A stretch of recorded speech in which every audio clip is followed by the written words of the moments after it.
toutes et à tous, ravis de passer une heure en votre compagnie d'un regard croisé. Au menu ce soir, Boualem Sansal est libre. L'écrivain franco-algérien, critique inflexible de l'islam politique, est sorti enfin des geôles algériennes. Une libération obtenue par l'Allemagne et non par la France, son pays d'adoption. Nous reviendrons sur ce contraste diplomatique et sur le combat de Boualem Sansal contre l'obscurantisme. 10 ans après les attentats du 13 novembre, le danger n'a pas disparu. L'islamisme a changé de visage et s'est glissé dans les angles morts de nos démocraties. La France et l'Occident ont-ils réellement pris la mesure de la menace ? Nous poserons la question ce soir. Et dans le grand angle, je vous propose de visiter une synagogue vieille de plus de 1500 ans. Nouvelle preuve de la présence juive millénaire en Terre Sainte, un lien sans cesse remis en cause par certaines instances internationales, comme l'UNESCO. Vous êtes prêts ? On commence.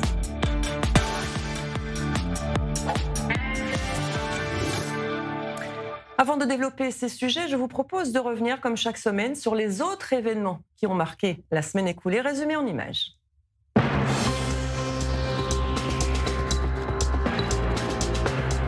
La priorité va à l'organisation d'élections présidentielles et d'élections générales libres, transparentes et démocratiques dans l'ensemble des territoires palestiniens, y compris à Jérusalem-Est. Je réaffirme notre engagement à honorer toutes les promesses et réformes mentionnées dans notre lettre adressée à vous-même, y compris la tenue d'élections présidentielles et parlementaires après la fin de la guerre.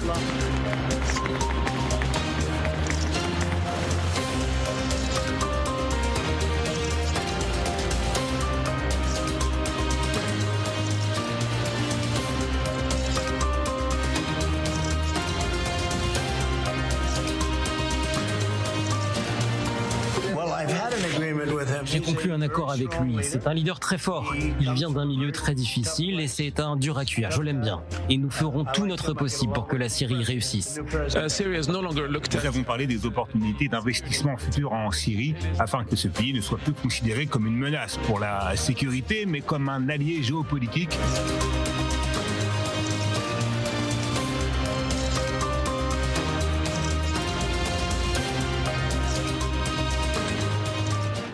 Liste non exhaustive évidemment de l'actualité de la semaine écoulée. Pour en parler, nous sommes avec l'historien et réalisateur Michael Prazan. Bonsoir, auteur du livre La vérité sur le Hamas et ses idiots utiles.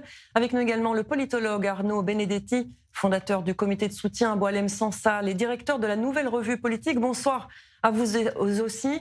Messieurs, une petite réaction avant d'entamer nos discussions de ce soir, les sujets les plus importants que la rédaction a sélectionnés. Une petite réaction à ce qu'on vient de voir, aux événements de la semaine, lequel vous aura le plus marqué ? On va commencer par vous, Michael Prazan.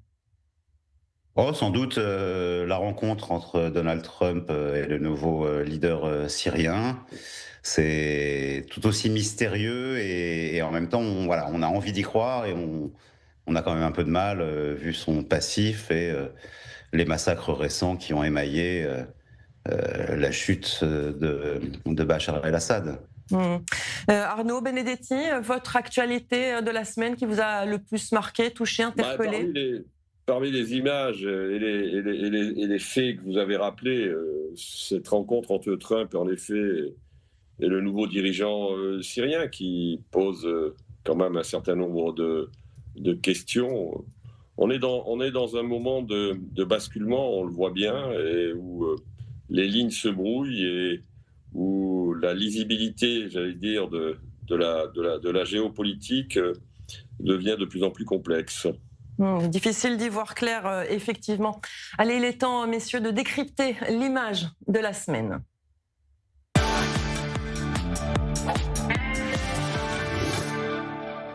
Et l'équipe de Regard Croisé a choisi cette image qui date du 12 novembre dernier et prise en Allemagne. Alors, ce n'est pas une image choc, mais elle dit beaucoup. Dans ce van se trouve Boualem Sansal, l'écrivain franco-algérien qui a été libéré des geôles algériennes. On en parle avec vous, Déborah Benayoun, bonsoir. Boualem Sansal est enfin libre après 1 an d'emprisonnement. Bonsoir Myri, effectivement près d'un an d'emprisonnement dans des conditions difficiles puisque Boualem Sansal dit avoir été coupé du monde, très isolé, sans moyen de communication. Il avait seulement la visite de son épouse, on lui a apparemment pris sa carte, ses papiers, son téléphone. Il explique avoir été dans un quartier de très haute sécurité, il n'avait pas vraiment le droit de parler aux autres prisonniers. Son ami Kamel Daoud, lui aussi écrivain, lui a demandé s'il pouvait lire et Boualem Sansal a répondu que c'était interdit en dehors des livres de religion ou en arabe. Il ajoute s'il y a eu un trafic de livres en cachette, tu les paies avec des cigarettes ou avec des gâteaux, avec ça, tu peux en avoir.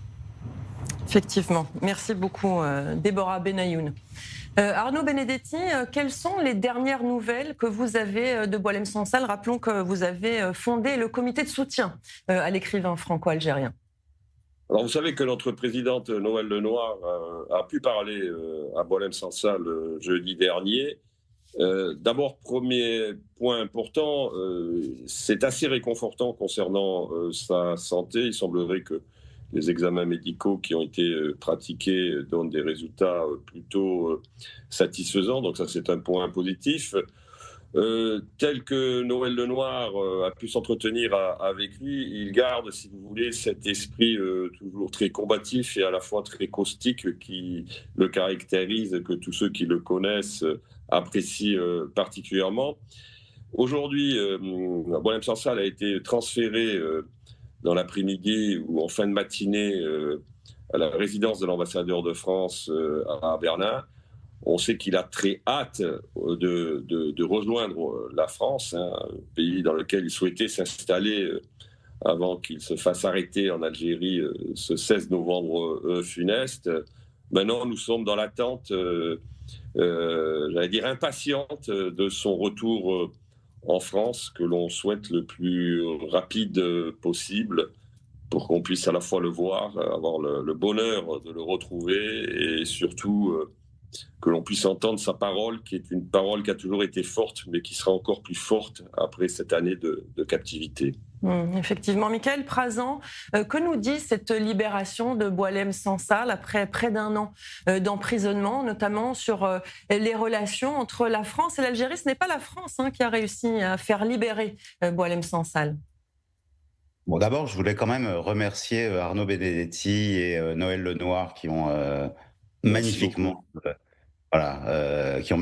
mené ce comité de soutien dont je faisais partie. Je connais aussi bien Boualem Sansal et c'est à la fois une grande joie et un immense soulagement de le savoir sorti de prison. Donc ça, je voulais le dire avant toute chose. Après, qu'est-ce que ça nous dit? Ça nous dit tellement de choses, à la fois sur l'Algérie et sur nous aussi. Ça a été une année très, très étrange.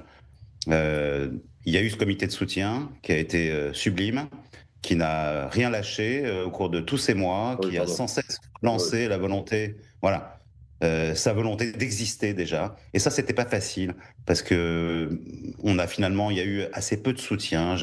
Je n'ai pas souvenir d'avoir vu son portrait affiché en tête des journaux télévisés ou sur le fronton des mairies.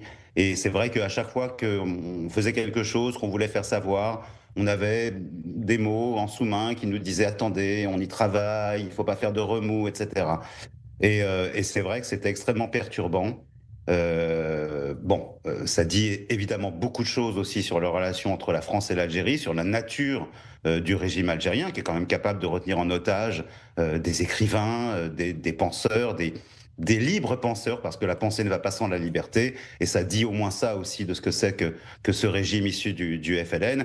Et comme le disait, ça lui arrive très rarement, mais ça lui arrive quand même, notre président, de dire des choses qui sont à la fois choc et sensé. Oui, cette rente mémorielle devient problématique dans les relations régionales avec un peuple qui n'a rien demandé, disons, de ces tensions et de cette prise d'otage dont a été victime Boualem Sansal. Donc tout ça est déplorable.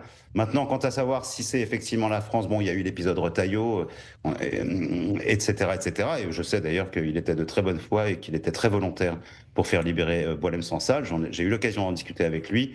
Moi, je ne lui fais aucun reproche, mais il y a eu des errements dans la diplomatie française.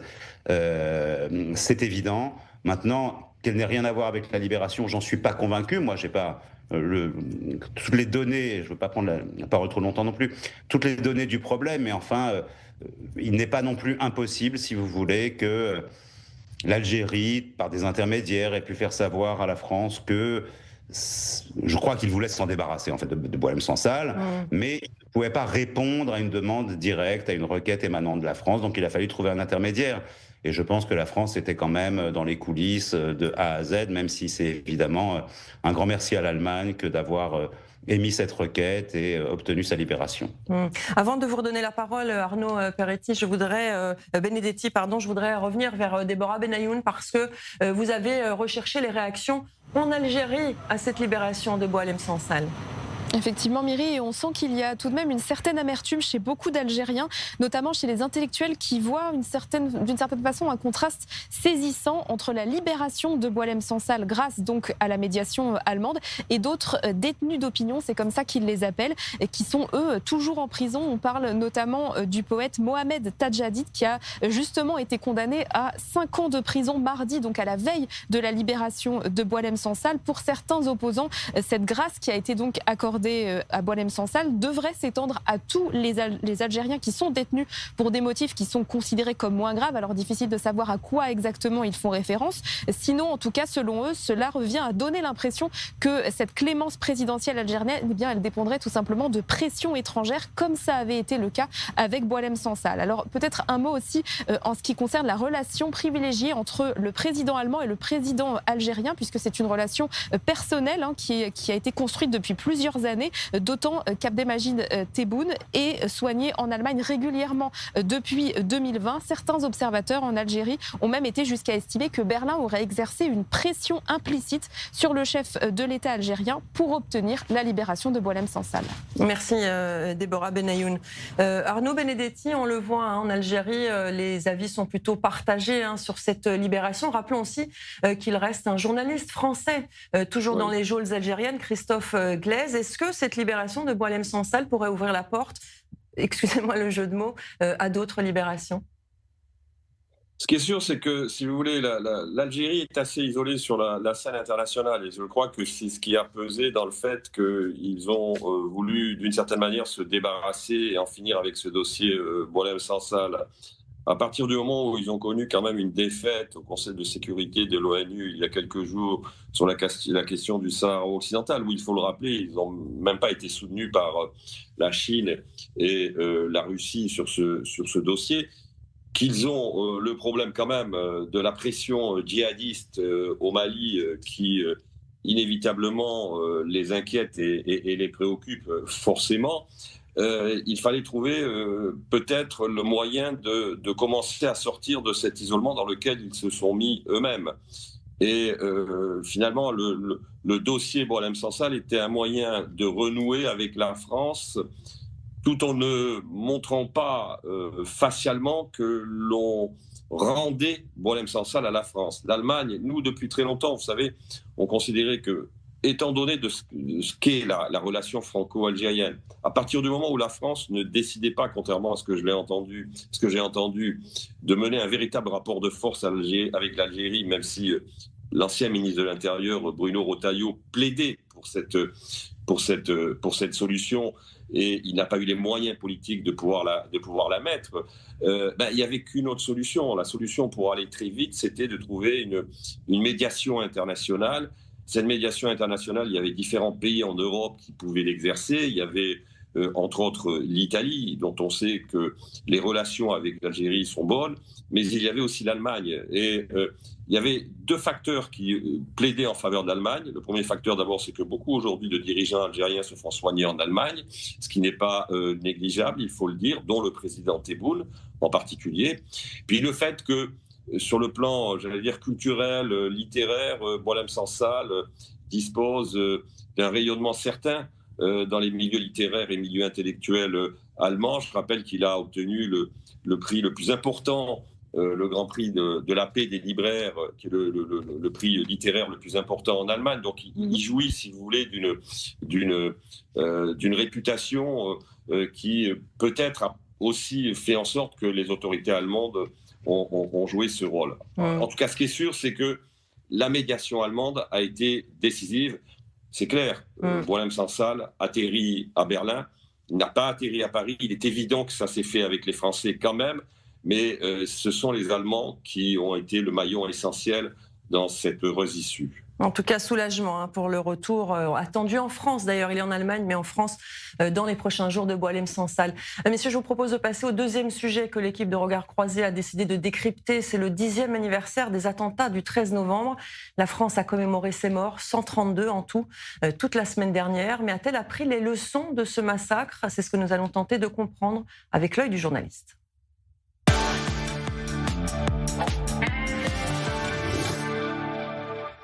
Et nous sommes en ligne avec le journaliste, poète et écrivain, auteur du livre Enquête, complice du mal, paru aux éditions Plomb. Omar Youssef Souleymane, bonsoir. Dans une tribune publiée cette semaine dans Marianne, vous dites que si rien n'est fait, la véritable attaque viendra de l'intérieur. Qu'entendez-vous par là?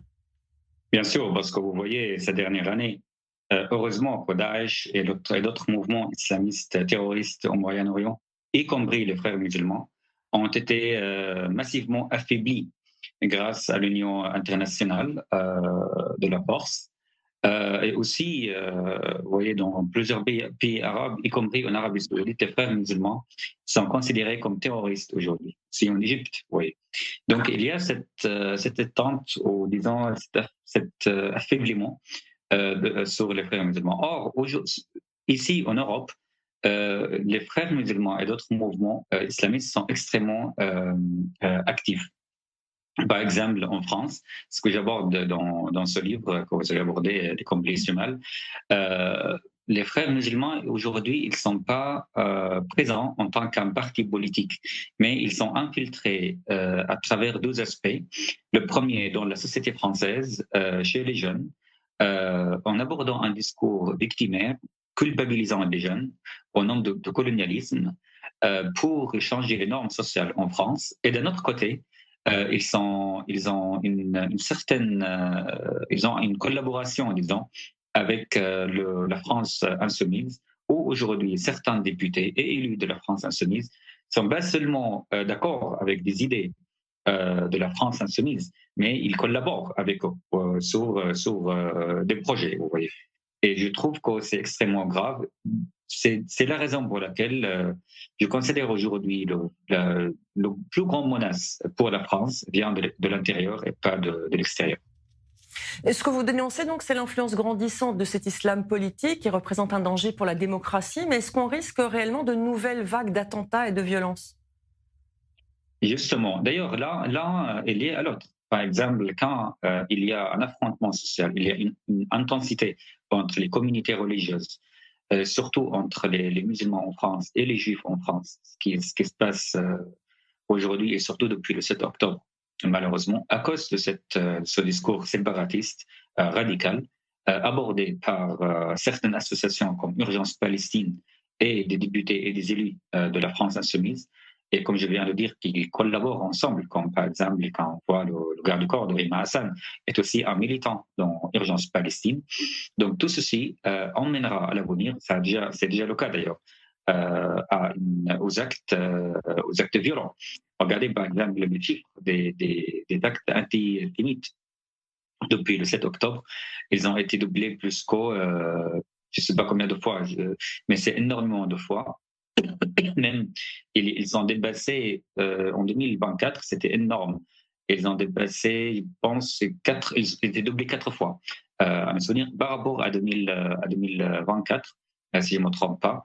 Et du coup, les actes antisémites, et en fait, où il y a l'antisémitisme dans notre société, ça veut dire qu'il y a aussi des actes radicaux visant les autres. C'est-à-dire, quand il y a la communauté juive est visée en France, cela emmènera à une violence globale. Merci beaucoup Omar Youssef Souleymane d'avoir répondu à nos questions. Je reviens vers vous, Michael Prazan et Arnaud Benedetti. Pour Omar Youssef Souleymane, la menace terroriste vient donc désormais de l'intérieur. Michael Prazan, vous êtes d'accord avec cette affirmation ? Oui, bien sûr.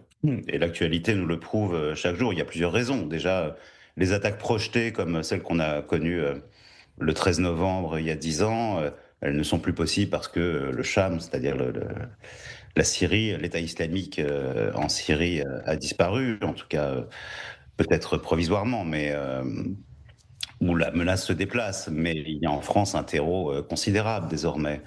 Omar Youssef Souleymane a raison, effectivement, ils ont, les frères musulmans, bon, ils se sont installés en 1980, donc ça commence à faire très longtemps. Ce sont des gens extrêmement convaincus, militants, qui se sont donné les moyens de leur prosélytisme. D'abord dans les banlieues, ex-banlieues rouges, et puis ensuite ça a essaimé dans le reste de la France. Et donc aujourd'hui, on a des nouvelles générations qui sont armées d'un point de vue théorique, évidemment, mais aussi programmatique, et sur les moyens qu'il faut mettre en œuvre, et notamment s'agréger cette jeunesse woke. Quand vous avez par exemple une association qui s'est formée dès le 7 octobre, il y a 2 ans, qui s'appelle Students for Justice in Palestine, qui est à l'origine aux États-Unis, d'ailleurs, dont était membre Zoran Mamdani, l'actuel maire, ou le prochain maire de New York. C'est une émanation des frères musulmans. Ce sont eux qui ont mis le feu aux poudres à Sciences Po notamment. Et puis, Omar Youssef Souleymane a cité Urgence Palestine. Il y a aussi ce qui reste des résidus, des confettis du collectif Cheikh Yassine, mais également toutes les organisations étudiantes affiliées à l'ex-UOIF, actuel musulman de France. Donc tout ça a été en fait, disons, le moteur de ce qui s'est passé dans les universités. Et de ce point de vue-là, le 7 octobre et la guerre qui s'est ensuivie à Gaza a été une aubaine considérable pour resserrer les liens, avec une extrême gauche politique comme LFI, ou en tout cas diffuse dans les syndicats étudiants et autres. Mais ils ont pénétré évidemment d'autres secteurs de la société. Et aujourd'hui, le tissu même via LFI ou même les Verts et politique. Donc tout ça montre bien l'imprégnation. Maintenant, pour ce qui est des attentats proprement dit, ce qui s'est passé au cours des 10 dernières années, c'est la profusion de cette idéologie via des influenceurs sur les réseaux sociaux, aidés en cela par les algorithmes, qui fait que parfois, de jeunes gens, par exemple, qui s'intéresseraient à l'islam, sont abreuvés de contenus extrêmement radicaux grâce à ces algorithmes. Et tout ça, évidemment, perpétue et amplifie une menace endogène, c'est-à-dire qui viendrait de l'espace même de la nation française, du territoire français. Arnaud Benedetti, comment est-ce qu'on explique l'apathie de certains politiques, voire la complicité, si l'on en croit les experts dont fait partie, évidemment, ils font partie, Michael Prazan, mais aussi Omar Youssef Souleymane? Alors, ce qu'il faut noter, c'est que, d'abord, premier point qui est important, c'est qu'on voit bien que l'opinion publique, elle, est tout à fait consciente de la menace, du risque, du danger. Ça, c'est une réalité. Et clairement, évidemment, après la séquence dramatique qu'on a connue il y a 10 ans, j'allais dire, il ne pouvait en être autrement. Ensuite, en effet, les attaques projetées sont plutôt derrière nous, parce que le réservoir de la base arrière, que constituait, entre autres, la Syrie s'est considérablement affaiblie. Mais il y a d'autres réservoirs qui sont actuellement en cours de reconstitution. On parlait tout à l'heure du Mali. Ce qui se passe au Mali, quand même, doit aussi nous préoccuper. Mais on a vu quand même ces dernières années des attaques d'une forme de terrorisme que l'on pourrait qualifier, entre guillemets, low cost, avec ce que l'on a appelé des profils de loups solitaires, ce qui ne veut pas dire grand-chose en l'occurrence, mais qui, d'une certaine façon, obéissent bien au logiciel qui était le logiciel de Daesh. Rappelez-vous, Daesh incitait les musulmans à se saisir de toute arme possible et imaginable pour s'attaquer aux mécréants au moment de la pleine puissance de Daesh. Donc on voit ces passages à l'acte qui correspondent à ce logiciel. Après, concernant la question que vous me posez sur les forces politiques, tout simplement, il y a des forces politiques qui ont aujourd'hui fait le choix d'une pensée qui est une pensée décoloniale, qui est d'une certaine manière le cheval de Troie théorique ou militant, qui permet de drainer en tout cas les plus radicaux. Et le choix qui a été fait par une partie de la gauche la plus radicale, c'est un choix à la fois idéologique et clientéliste. C'est un choix idéologique parce qu'en effet, c'est l'alliance avec ce qui, pour eux, constitue une forme de nouveau prolétariat, ce que l'on appelle globalement l'islamo, le socle théorique de l'islamo-gauchisme, formule qui a été, il faut s'en souvenir, forgée par Pierre-André Taguieff au début des années 2000, et puis ensuite pour des raisons clientélistes. Le rôle de la France insoumise est bien évidemment absolument essentiel dans ce travail qui est effectué du côté de la gauche radicale, parce qu'ils considèrent de leur côté qu'ils ont là un réservoir de voix qui est un réservoir de voix essentiel à leur stratégie de conquête du pouvoir. Ça a été clairement théorisé, et on a vu d'ailleurs la bascule se faire après les années... Après l'élection présidentielle de 2017, Mélenchon, qui est sur une ligne qui se veut plutôt laïque et encore républicaine, bascule après 2017 parce qu'il considère que là, il y aura le réservoir électoral qui lui permettra éventuellement de pouvoir arriver au second tour de l'élection présidentielle. Monsieur Coquerel l'a clairement théorisé, et Jean-Luc Mélenchon en a fait, en tout cas aujourd'hui, l'un de ses axes stratégiques en termes de conquête électorale. En tout cas, merci beaucoup. Le temps est passé à une vitesse grand V avec vous deux, messieurs. Merci beaucoup, Mickaël Prazan, et merci à vous, Arnaud Benedetti, de vous être prêté au jeu de Regards Croisés. Merci beaucoup. Merci. On marque une courte pause. On se retrouve juste après pour la suite de votre émission. Nous parlerons des 80 ans de l'UNESCO et du lien profond du peuple juif avec la Terre Sainte.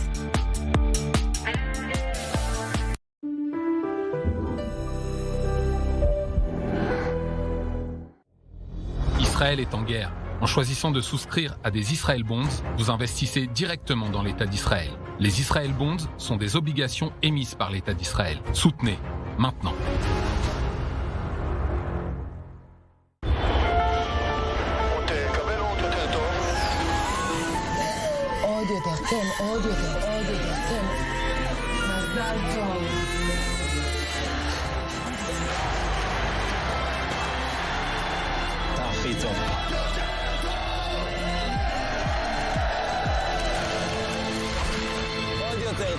אלבר, רק את הטוב!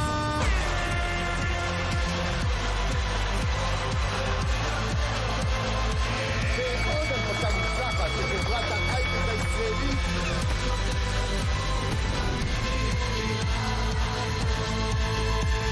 אולי יצאו יותר טוב משם.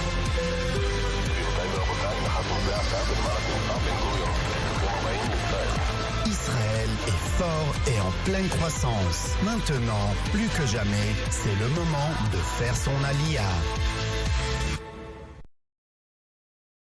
Les salades sont ici, brocoli... Bonjour, pardon. Excusez-nous. Vous n'étiez pas au courant ? Le thème, c'était les légumes. On a fait une visio à ce sujet. J'ai raté la visio. J'ai eu une coupure internet chez moi. Parce que là, niveau nutritionnel, le hot dog, c'est pas top. Il y a quand même de la salade. Désolée. Sinon, chez SFR, pas de problème. Avec Internet garanti, votre connexion bascule en 4G en cas de coupure. Ah, c'est pas mal ça. SFR, on s'engage pour vous. Ils visent des civils, des enfants, des familles. Au sol, une autre bataille se joue, celle de la vie. Les secouristes du Magen David Adom sont là chaque seconde auprès du peuple d'Israël. Mais ils ont besoin de vous. Un don, c'est une ambulance qui arrive à temps. Donnez maintenant. mda-france.org. mda-france.org. Israël est en guerre. En choisissant de souscrire à des Israel Bonds, vous investissez directement dans l'État d'Israël. Les Israel Bonds sont des obligations émises par l'État d'Israël. Soutenez, maintenant.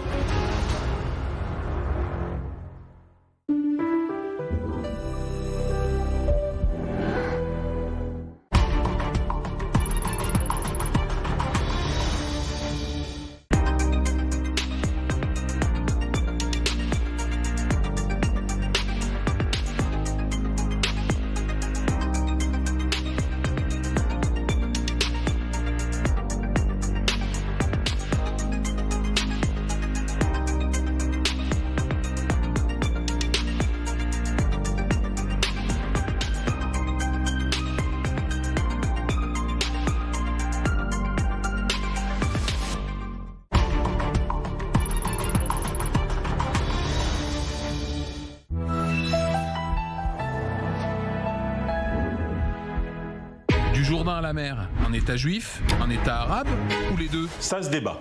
Génocide, apartheid, terrorisme d'État. Israël accusé de tous les maux, ça aussi, ça se débat. Les Juifs bientôt chassés d'Europe? Sujet sensible, mais ça se débat. Ici, on ne bavarde pas, on s'affronte, on se confronte. Ça se débat du lundi au jeudi en direct sur i24 News. Et si vous n'êtes pas d'accord, venez en débattre.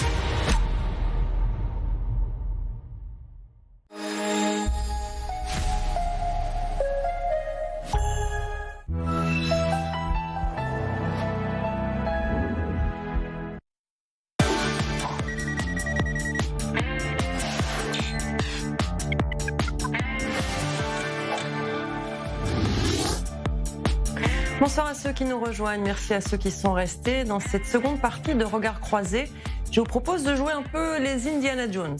En Israël, il suffit de creuser quelques centimètres pour que le passé refasse surface.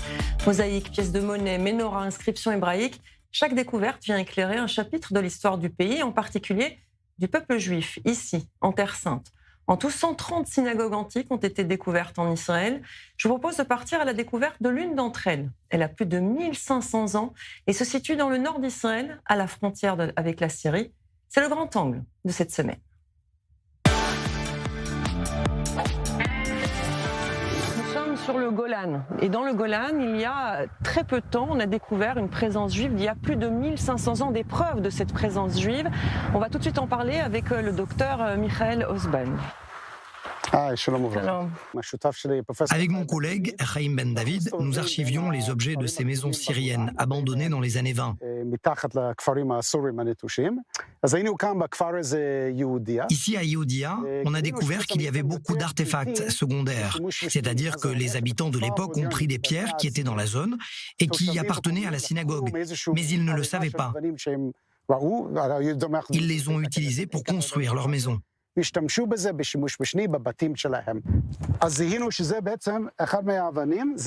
Regardez, c'est l'une de ces pierres. C'est ce qu'on appelle un chapiteau, la partie haute d'une colonne du style grec. Et vous voyez, cela a été utilisé en seconde main, pour les maisons, comme beaucoup de pierres ici. Une synagogue est donc là, quelque part. Les pierres de taille utilisées par les Syriens dans les années 20-30 en attestent, mais il faut savoir où creuser. Le terrain est immense. D'autant qu'il s'agit d'une réserve avec des chemins de randonnée que des dizaines de milliers de personnes parcourent chaque année. Nous travaillons ici avec l'autorité israélienne de la nature et des parcs qui nous a donné l'autorisation de mener une fouille exploratoire. Ils soutiennent pleinement ce projet, ce qui est très précieux. Lorsque nous avons commencé, nous avons constaté que l'ensemble du site est construit en pierre taillée, avec des colonnes et des chapiteaux dans presque toutes les habitations. C'est pourquoi nous avons décidé d'étudier également ce chemin de randonnée. Pourquoi sur ce chemin? Je vais vous montrer. Et dans l'un des deux emplacements choisis pour fouiller, coup de chance, la synagogue se révèle aux archéologues. Nous sommes arrivés. Vous devez vous imaginer qu'il y a 18 mois, tout cela était recouvert. On ne creusait pas. Il y avait ici un petit chemin de randonnée et la seule chose qui dépassait, ce sont des bouts de ces colonnes avec du lichen dessus.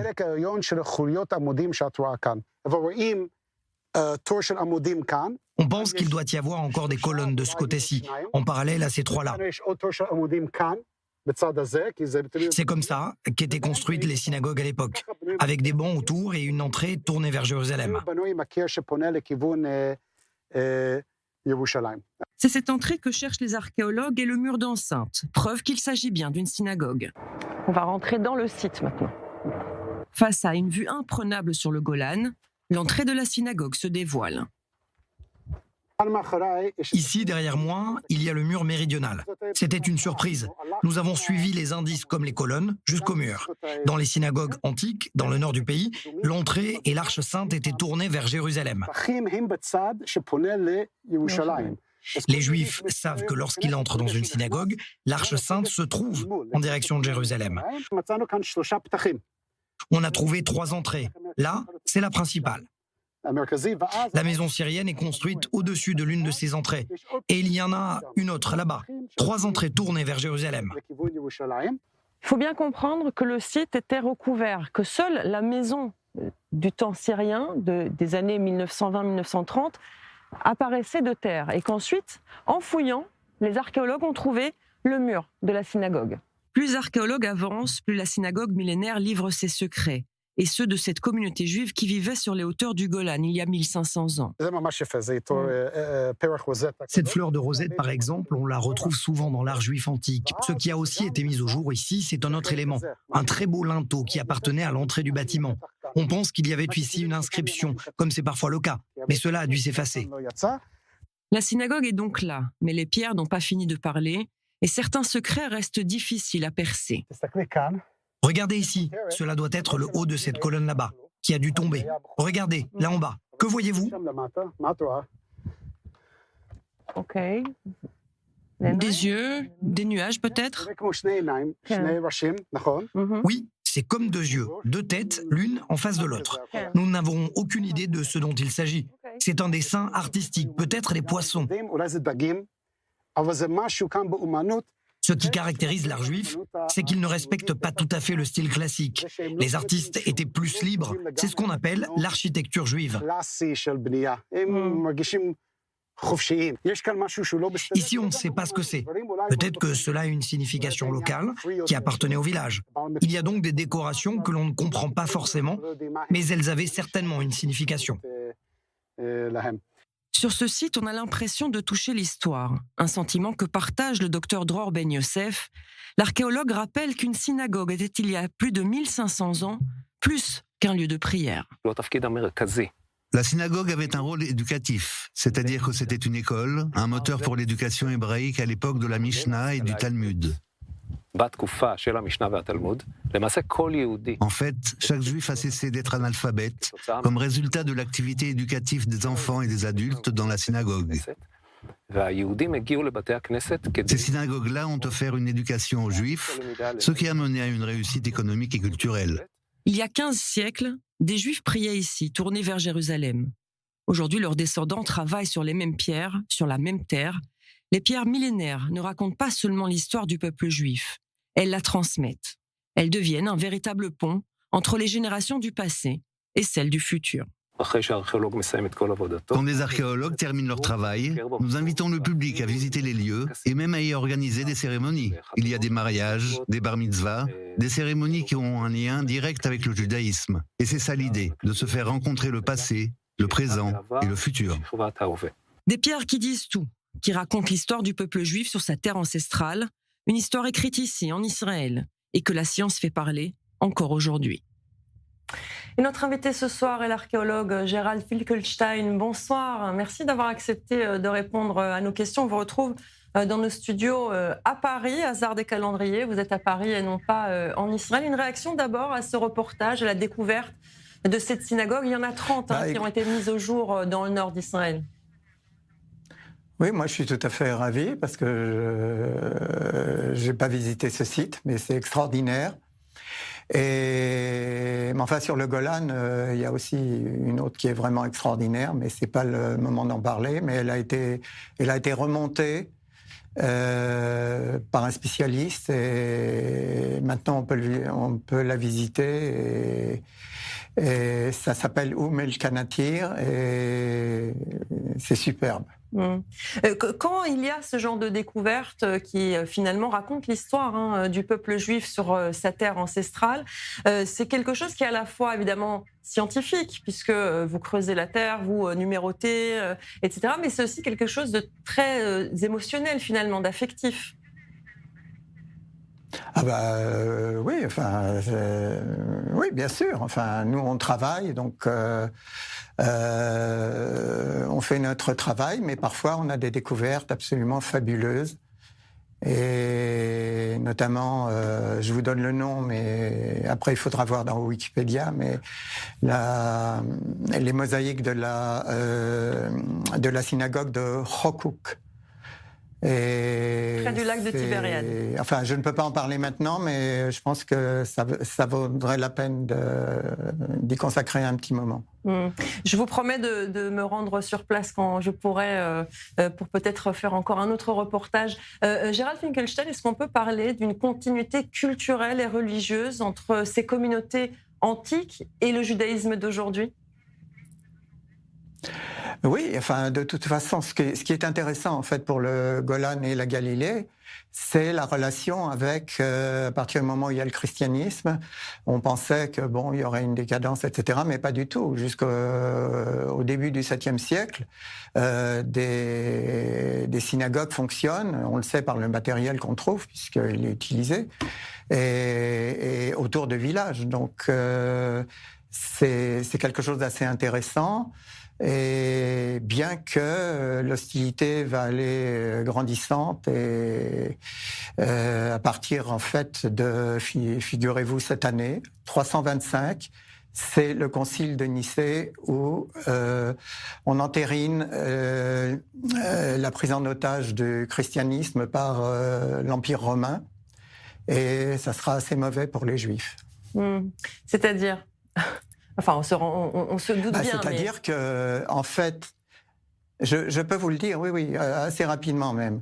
Donc, les chrétiens qui n'étaient pas de Terre Sainte visitaient la Terre Sainte et certains étaient heureux de rencontrer le peuple de Jésus, sauf qu'en arrivant, ils s'aperçoivent que le peuple de Jésus ne reconnaît pas Jésus. Et certains ont un peu réfléchi. Et on demandait à voir les rites dans la synagogue, etc. Et donc, ils avaient une place, etc. Bon.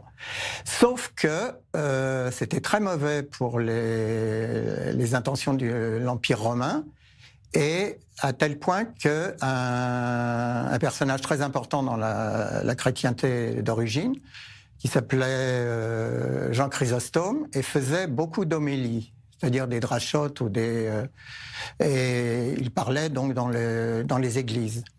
Et il a fait 5 homélies contre les judaïsants et ensuite, 3 contre les judaïsants, et comme il voyait que ça suffisait pas, il en a fait 5 contre les juifs.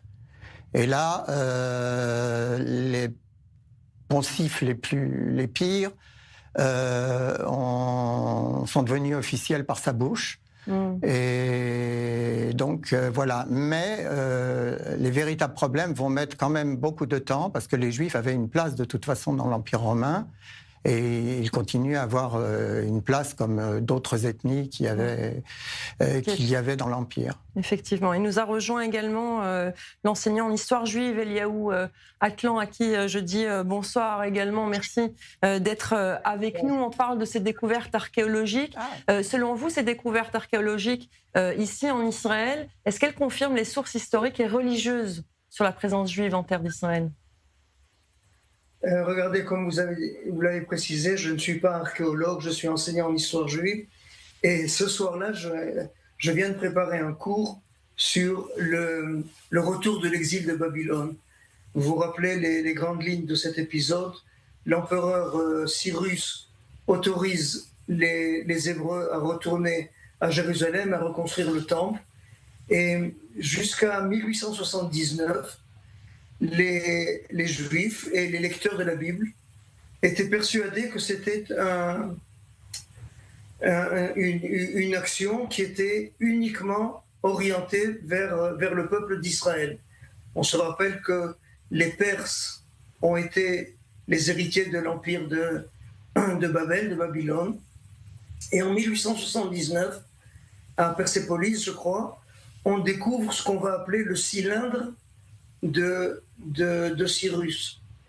Et c'est un objet tout petit, je viens de lire 22 cm de longueur, un peu comme un ballon de rugby. Et dessus, il y a l'édit de Cyrus, c'est-à-dire la décision que le gouvernement de Cyrus a prise, et il autorise tous les peuples qui ont été conquis par les Babyloniens et qui ont vu leur temple détruire. Tous ces peuples sont autorisés à retourner dans leur patrie et reconstruire leur temple. C'est-à-dire que cette fois-ci, l'archéologie, d'abord, comme vous venez de le formuler dans votre question, elle apporte une confirmation à une connaissance que l'on a reçue par l'intermédiaire de la Bible, donc une connaissance qui a une dimension religieuse, mais elle vient l'élargir encore davantage. Et on s'aperçoit que cette action dont les Hébreux ont bénéficié, ils n'ont pas été les seuls à en bénéficier, et ça faisait partie de la politique générale du gouvernement ou de l'empereur Cyrus. Et donc, c'est une facette peut-être un peu différente de ce qu'on a l'habitude de découvrir, de voir comment l'archéologie nous apprend à mieux regarder le passé et à recevoir une image beaucoup plus complète de ce passé passionnant. Alors, Gérald Finkelstein et Eliaou Atlan vont rester avec nous. Je voudrais revenir justement sur ces vestiges du passé, ce lien entre judaïsme et Terre Sainte qui sont constamment mis en cause par certaines organisations internationales. C'est le cas de l'UNESCO. On en parle avec Anne Herzberg de NGO Monitor. Bonsoir. L'UNESCO fête ses 80 ans aujourd'hui. Quels étaient ses objectifs au départ ? L'UNESCO a été fondée pour promouvoir des programmes culturels, scientifiques et éducationnels, et aussi pour préserver le patrimoine mondial culturel. C'était là l'objectif à sa fondation. Mais comme la plupart ou tous les organismes de l'ONU, quand on arrive à Israël, mais même en dehors, eh bien tous ces groupes sont devenus politisés. Et cela a détourné en fait les objectifs premiers de cette organisation.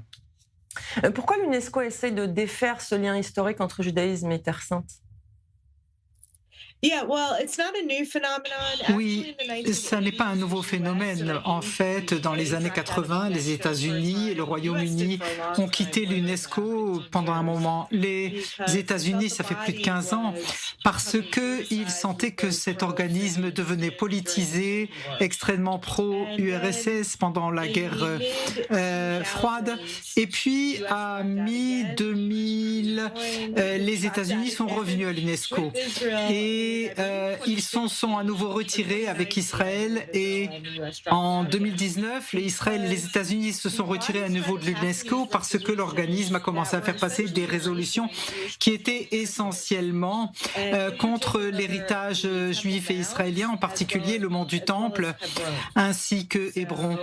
Et pour ces raisons-là, Israël s'est joint aux États-Unis et a quitté l'organisation. Comment les décisions de l'UNESCO affectent-elles Israël concrètement ? Oui, alors c'est intéressant, c'est un peu mélangé, je pourrais dire, parce que d'un côté, l'UNESCO a reconnu certains sites, une dizaine de sites en Israël, comme patrimoine culturel, d'un côté, mais de l'autre, ils ont dénigré et effacé de l'histoire juive dans leurs résolutions, en particulier, encore une fois, avec Hébron, le mont du Temple, Jérusalem. Et l'autre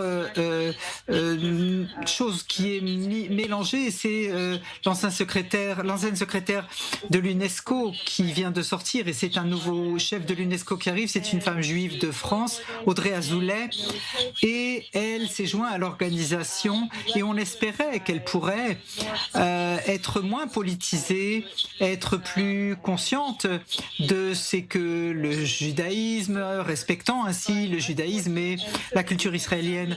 Mais malheureusement, et puis donc, en fait, il y a eu des changements au niveau de l'éducation autour de la Shoah, et en essayant de promouvoir certaines réformes dans les livres de classe dans le monde arabe. Mais encore une fois, c'est une seule personne, et bien qu'elle soit à la tête de cette agence, ça n'a pas empêché les résolutions d'être prises par les États membres. Même si vous avez quelqu'un de bien intentionné, c'est très difficile de surmonter les préjugés systématiques qu'il y a à l'ONU. Merci beaucoup, Anne Herzberg, pour ces explications. Gérald Finkelstein, je reviens vers vous. Certains affirment qu'Israël utilise l'archéologie à des fins politiques, alors que finalement, l'archéologie, c'est pour témoigner de l'histoire. En fait, c'est ce dont on nous accuse, mais bon, on a les preuves que c'est faux. Quand il est clair que sur certains tels, quand on commence à creuser, on ne trouve pas évidemment les niveaux de l'époque du fer, donc des rois de Juda ou des rois de Samarie. Et je peux vous dire que quand on arrive sur les périodes musulmanes, je dirais, parce qu'il n'y avait pas que les Arabes, eh bien, on les fouille comme les autres, et nous avons des professeurs qui sont spécialisés et qui forment les archéologues à toutes les périodes. Et évidemment, l'avantage pour les étudiants israéliens, c'est que sur place, ils peuvent faire des travaux pratiques très efficaces. Mais oui, bien sûr, mais si vous voulez, bon, on voit aujourd'hui, la haine, c'est la haine. Hein. On peut faire dire n'importe quoi. Je voudrais juste ajouter une anecdote. Vous venez d'évoquer donc la déconnexion entre Israël et Jérusalem et les Juifs. Eh bien, j'ai été interviewé sur votre chaîne par Paul Amar, et c'était exactement le jour ou le lendemain où cette décision avait été prise. Je ne sais plus pour quel sujet archéologique j'étais venu, mais je peux vous dire que la conversation en live a un peu dévié quand même. Oui, effectivement. Et donc, c'est ce que je lui ai dit, comme je vous le dis maintenant. Vous êtes d'accord avec cela, Eliaou Atlan? On utilise, finalement, c'est pas Israël qui utilise l'archéologie et l'histoire comme politique, mais bien ceux qui en veulent à Israël? Bien sûr. Regardez, je pense que ce n'est pas seulement dans le passionnant domaine de l'archéologie que la politique s'est infiltrée et qu'elle empoisonne des puits. On voit ce mauvais réflexe, on le retrouve dans les compétitions sportives internationales, on le retrouve dans les compétitions artistiques, les compétitions, l'Eurovision. Mais aujourd'hui, toute grande organisation internationale est anti-israélienne, pour la bonne et simple raison que les États arabes constituent une majorité automatique, et on arrive aux absurdités les plus terribles, où à l'ONU, le président de la Commission des droits de l'homme, c'est un Nord-Coréen, c'est un Syrien, c'est vraiment des absurdités.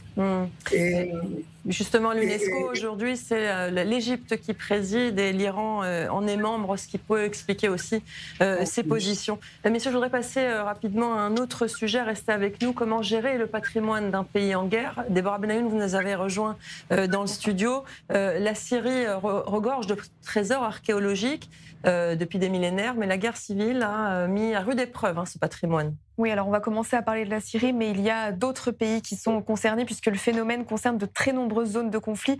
Alors en Syrie, clairement, le patrimoine est menacé. En particulier, c'était déjà le cas avant la guerre, et depuis la guerre civile en 2011, eh bien, c'est encore pire. Certains parlent d'un processus de destruction systématique du patrimoine historique de la Syrie. Les problématiques sont nombreuses, le pillage, les fouilles clandestines, la contrebande ou encore les trafics transnationaux d'antiquités. Ici, ce qui est mis en cause, eh bien, c'est la désintégration progressive des structures étatiques du pays suite au déclenchement de la guerre qui a créé un vide juridique et sécuritaire, et c'est ça qui affecte les dispositifs de protection du patrimoine archéologique. Alors, on parle tout de même, selon le Musée national de Damas, d'1 million d'objets archéologiques qui auraient été extraits illégalement du territoire syrien au cours de la dernière décennie. C'est une situation sans précédent, et le contrôle des sites patrimoniaux est même devenu un levier stratégique pour les organisations terroristes, notamment Daesh, puisque l'État islamique a utilisé une rhétorique prônant la purification religieuse pour mener des campagnes de démolition de monuments antiques. Alors vous l'avez dit, la Syrie n'est pas le seul exemple. Bien non, on va prendre deux exemples rapides, l'Afghanistan et l'Ukraine. En Afghanistan, on parle de pillages qui seraient réalisés de façon quasi industrielle, et ça aurait commencé même bien avant l'arrivée des talibans au pouvoir, et ça s'est poursuivi ensuite. Et grâce à des recherches poussées, eh bien, on a constaté que plus de 160 sites ont été dévastés, notamment par des bulldozers. En Ukraine, eh bien, la guerre qui a commencé en 2022 a là aussi eu encore de lourdes conséquences sur le patrimoine du pays. Les zones qui sont les plus touchées par l'invasion russe sont aussi celles où se concentrent des sites archéologiques majeurs. Les chercheurs parlent même de destruction à grande échelle de sites culturels, archéologiques, de musées ou encore d'églises. Merci beaucoup, Déborah Benayoun. Il nous reste 2 petites minutes. Gérald Finkelstein, je voudrais revenir vers vous. Cette préservation du patrimoine archéologique, c'est un véritable enjeu, notamment en Israël, qui est aussi un pays en guerre. Dans la bande de Gaza aussi, il y a des sites archéologiques en danger. J'en ai vu, bien avant tous les problèmes, même avant le Hamas. Oui, bien sûr, c'est une région qui était très riche. Préserver, oui, on y arrive. On restaure les mosaïques que l'on trouve, on restaure même on relève des murs, on fait notre travail de restauration que tous les archéologues dans les pays, disons démocratiques, en tout cas modernes, le travail est fait. Maintenant, moi, je suis attaché à un site que je recommande à tout le monde d'aller voir, qui s'appelle Marécha et qui est dans le parc de Beth Guvrin. Eh bien, j'ai vu dans des ventes aux enchères des objets qui étaient à l'évidence pillés dans ce site, parce qu'en fait, c'est un grand parc et on ne peut pas avoir d'inspecteurs à tous les endroits. C'est un problème de surveillance dans certains sites. Il y en a tellement en Israël et peu de personnes pour les garder. En tout cas, merci beaucoup, Gérald Fickenstein. Merci aussi à Eliaou Atlan. J'aurais aimé que ce soit plus long. Malheureusement, c'est la dictature de la montre. Merci à vous, chers téléspectateurs, d'avoir suivi Regard Croisé. C'est terminé pour cette semaine. Merci d'avoir partagé cette heure avec nous. Merci à tous ceux qui œuvrent devant et derrière la caméra et qui ont rendu cette émission possible. Dans quelques instants, le journal d'information avec Dror et Ben Sapir. Quant à moi, je vous donne rendez-vous la semaine prochaine pour Regard Croisé. Même heure, même antenne. En attendant, prenez soin de vous et de ceux que vous aimez. Bonne soirée sur Right and News.